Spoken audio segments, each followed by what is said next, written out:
मूक माटी में अपन ये कहें कि तात्कालिक परिस्थितियाँ भी, प्रथमान योग के महापुरुषों के उदाहरण भी हुए हैं। आचार्य श्री ने उसमें कई निमित्त लक्षण शास्त्रों का वर्णन भी किया हुआ है। जैसे कि एक वर्णन मिलता है उसमें कि मान लो आप यात्रा कर रहे हो, है ना, तो उसमें एक लक्षण शास्त्र का वर्णन अपने यहाँ लिखा कि दायां हिरण बायां जाए, लोग जीत के लंका लौट के आए। यानी जैसे कि अपन और यात्रा करते ना,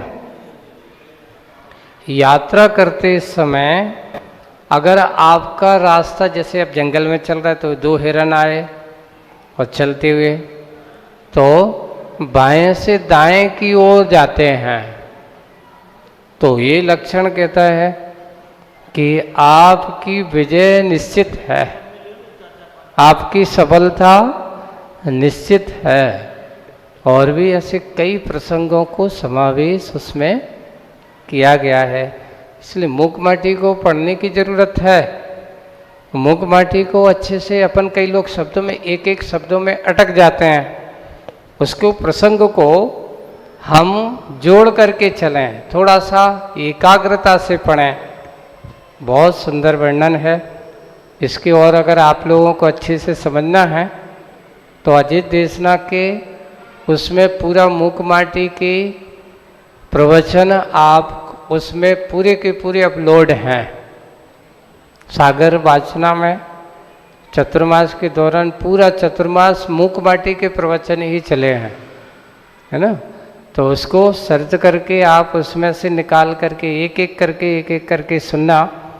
पूर्णतया मूक माटी की व्याख्या करीब करीब 45 मिनट का एक एक प्रवचन है, उसको और सुन करके आप लोग अच्छे से समझ सकते हो।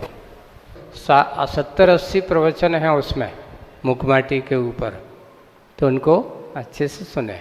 जैसे सकल गे ज्ञायक तदपि निजानंद, अपने ये अरहंत स्तुति है ना, अपने भावनाएं हैं, इसको पढ़ने में कोई दिक्कत नहीं है। तो इसको पाठ करने से, उच्चारण करने से अभी वो भावनाएं हमारी मंगल भावनाएं हैं, मंगलता का प्रतीक मानी जाती हैं। ऐसी मंगल भावनाओं को लेकर के अपन चलते हैं तो कर सकते चलते चलते। लेकिन जैसे भक्ता स्तोत्र आदि जैसे पढ़े हैं उनको तो बैठ करके एक जगह करके, जैसे हिंदी वाले पाठ आदि हैं उनको अपन कर, मेरी भावना है, 12 भावनाएं है, मंगत राय की बड़ी 12 भावनाएं हैं, वैराग्य भावनाएं हैं, तो इनको अपन पाठ करते हैं।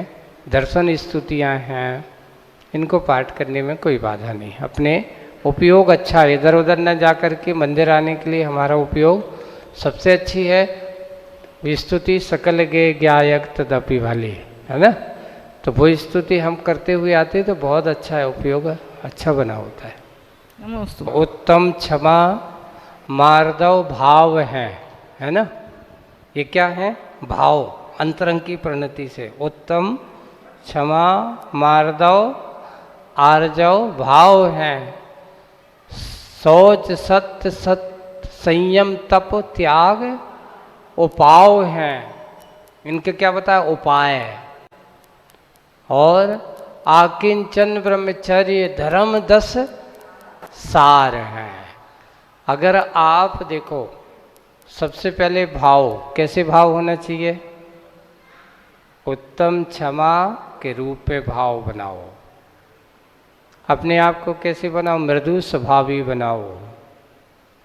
और कैसे बनो? सरल स्वभावी बनाओ। तो ये सरलता की ओर का कथन करने वाले हैं। और सोच, इनको उपाय, यानी अपने यहाँ ये कहा कि अपने अंदर की लोभ वृत्ति को छोड़ो, क्योंकि लोभ किस में होता है? ये अंतरंग की परिणति है। भाव हमारे ये सरलता के, अपने अंदर के परिणामों, कसायों की प्रसमता से होते हैं।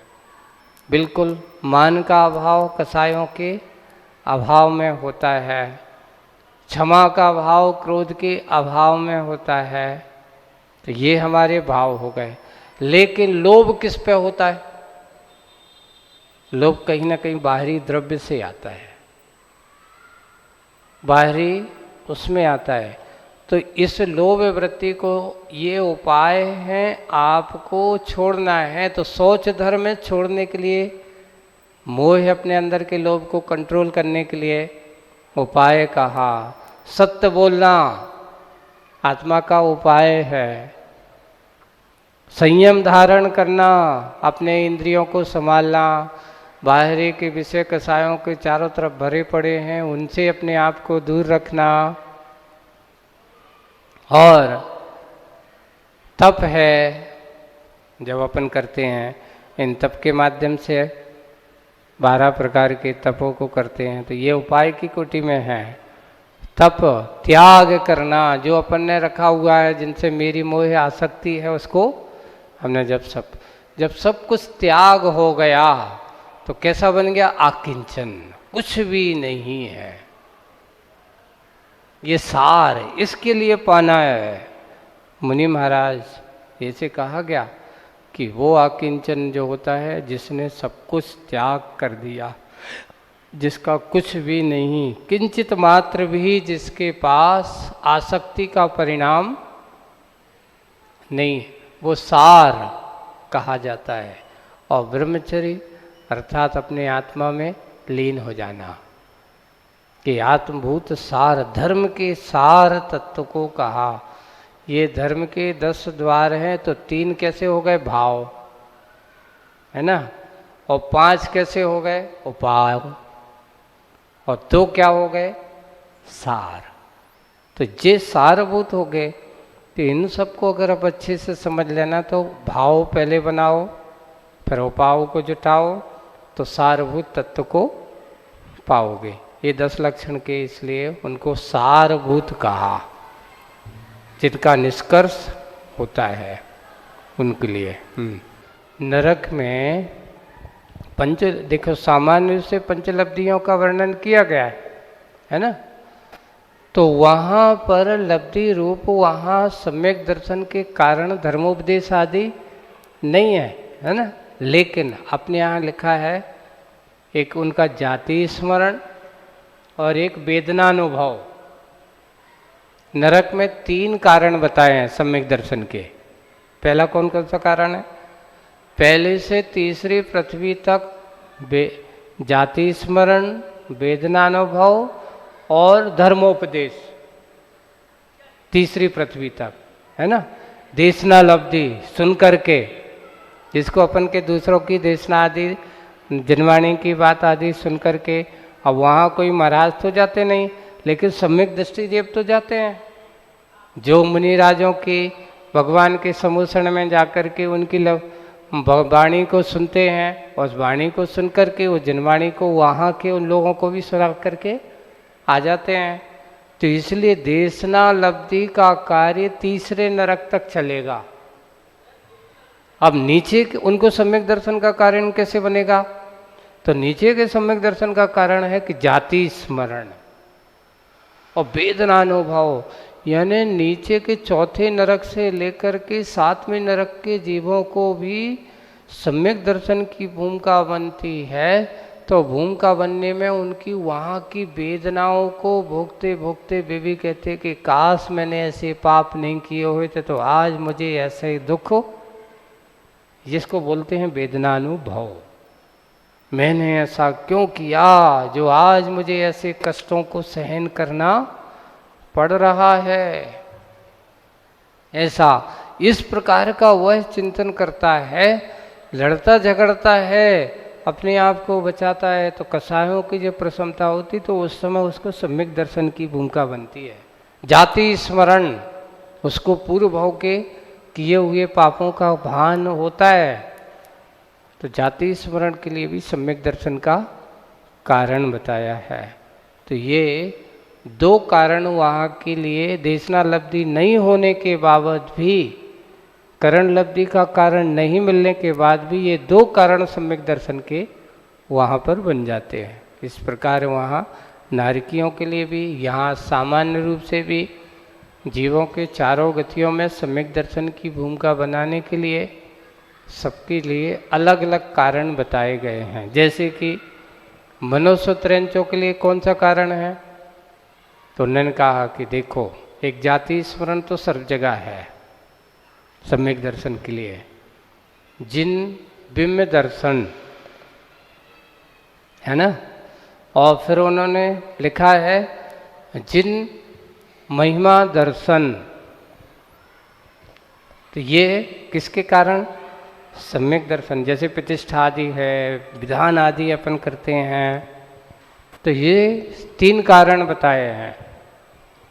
स्वर्गों में 4 कारण बताए हैं, उसमें तो जिन भी में जाति स्मरण तो सब जगह है, जिन महिमा दर्शन वहाँ पर जिन बिंब दर्शन है, जिन महिमा दर्शन है, और एक देवर्धि रिद्धि दर्शन। उनके लिए क्या कहा, एक देव दूसरे देव को देखता है,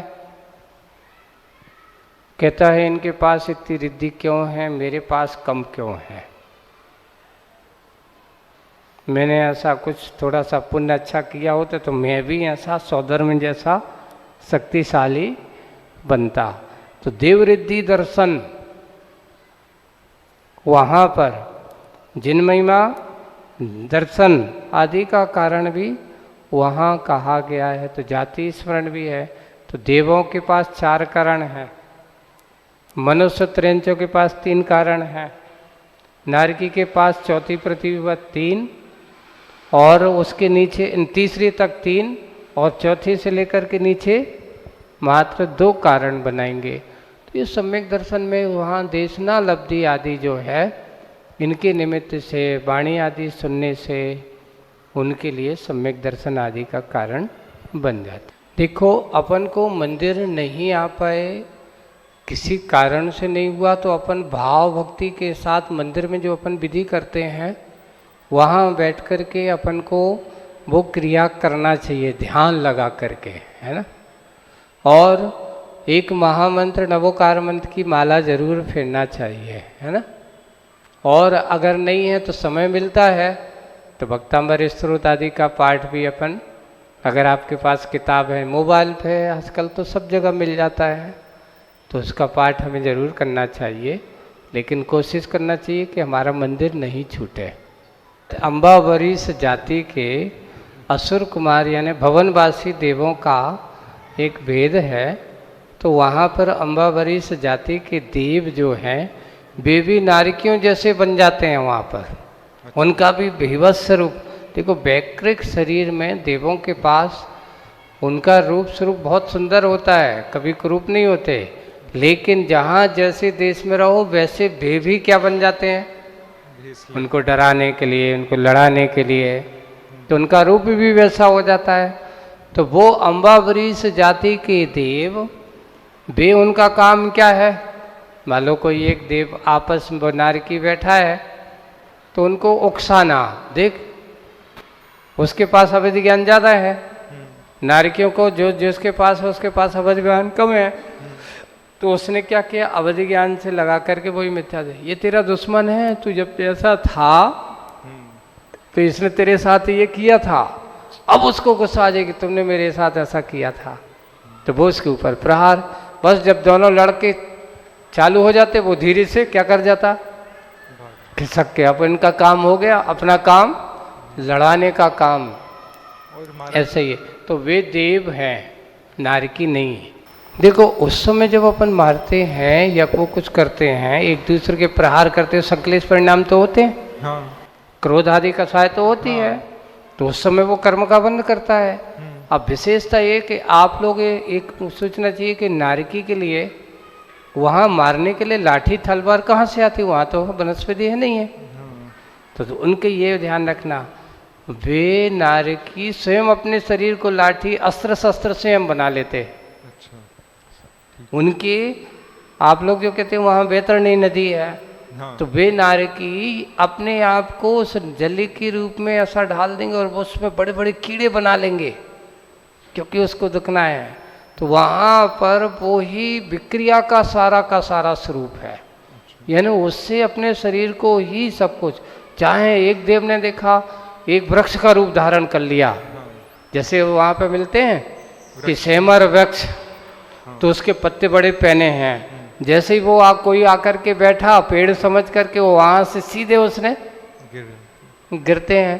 तो ये कोई वनस्पति का नहीं, वहाँ सारे देवों की विक्रियाएं हैं। ये देवों की नहीं, नारकियों की। उनकी एक और है विक्रिया, दो प्रकार से होती है, एक पृथक विक्रिया होती है, एक अपृथक विक्रिया होती है। तो नारकी कभी पृथक विक्रिया नहीं करते। वे अपने शरीर को ही जैसा बनाना चाहें वो कर सकते हैं। उनकी अपृथक विक्रिया होती है। वे अपने शरीर को अस्त्र शस्त्र बना लेंगे, वो अपने शरीर को वृक्ष भी बना लेंगे, वो अपने आप शरीर को इस प्रकार का गर्म करके बना लेंगे कि कोई किस्म उस पर थंब पे जला देंगे, उसको पीड़ित करेंगे। स्वयं पीड़ित होते हैं, दूसरों को भी पीड़ित करते हैं। ऐसा मत सोचो कि उस नारी जो देव है जो लड़ा रहा है उसको कर्म का बंधन नहीं हो रहा है। बिल्कुल कर्म का बंधन निमित्त को उसको बनता है, पूरा पाप का बंध होता है उसको भी। लेकिन वो क्या है कि संकलेश परिणामी उनको उसी करने में, जैसे यहाँ पर भी कुछ ऐसी आत्माएं होंगी कि दो व्यक्तियों को लड़ाए झड़ाए, मजा आएगा, आप लड़ने दो उनको आराम से, और वो फिर यहाँ जा कर के वे क्या करते हैं, तो इसको कहते हैं, ये नारद नीतियाँ भी कह देते हैं, बढ़ाने वाले कह देते हैं, संकलेश सुलगाने वाले। तो इनको लिए ये सब चीज़ों के लिए कहा गया कि अम्बावरीश जाति के देवों का काम क्या है, न शांति से बैठना और न बैठने देना। जिस समय हमारे अंदर कोई व्रत और संयम लेने के भाव हो उस दिन लेना चाहिए अपन को। भगवान के सामने जाकर के एक श्रीफल भगवान में आज ऐसे अपने ये समझ लेना कि मैं अपने गुरु महाराज को स्मरण करो उस समय, और स्मरण करके भगवान के सामने चढ़ा करके और संकल्प अपन को प्रारंभ कर लेना चाहिए, क्योंकि कल का कोई भरोसा नहीं है। संकल्प ले लो। मान लो बाद में अपन गए गुरु महाराज के पास गए, महाराज जी वो तिथि निकल रही थी, अगर नहीं करते तो हमारा समय छूट जाता, इसलिए मैंने व्रत तो चालू कर दिया, भगवान के सामने संकल्प ले लिया, और फिर बाद में गुरु के पास जाकर के और अपने उस व्रत को और दृढ़ संकल्पित कर लेना चाहिए। लेकिन हमें व्रत प्रारंभ कर लेना चाहिए भगवान के सामने भी, अगर नहीं भी हैं तो भी अपन प्रारंभ भगवान को श्री चरणों में जाकर के संकल्पित अपने कायोसर कर लिया। अगर हमें सिद्ध भक्ति आती है तो सिद्ध भक्ति भी पढ़ सकते हैं, और सिद्ध भक्ति पढ़ करके अपने मैं आज से नमोकार मंत्र व्रत प्रारंभ करती हूँ ऐसा संकल्प करके अपना ऐसा करके उसके पूजन पाठ आदि विधि कर सकते हैं अपन भगवान के सामने। जावाणी के ज्ञान ते सोवाणी मस्तक नमो सदा दे थोड़ो, हे जिनवाणी भारती तो जपो जिंदेनी, जो तेरी शरणा गए सो पावे।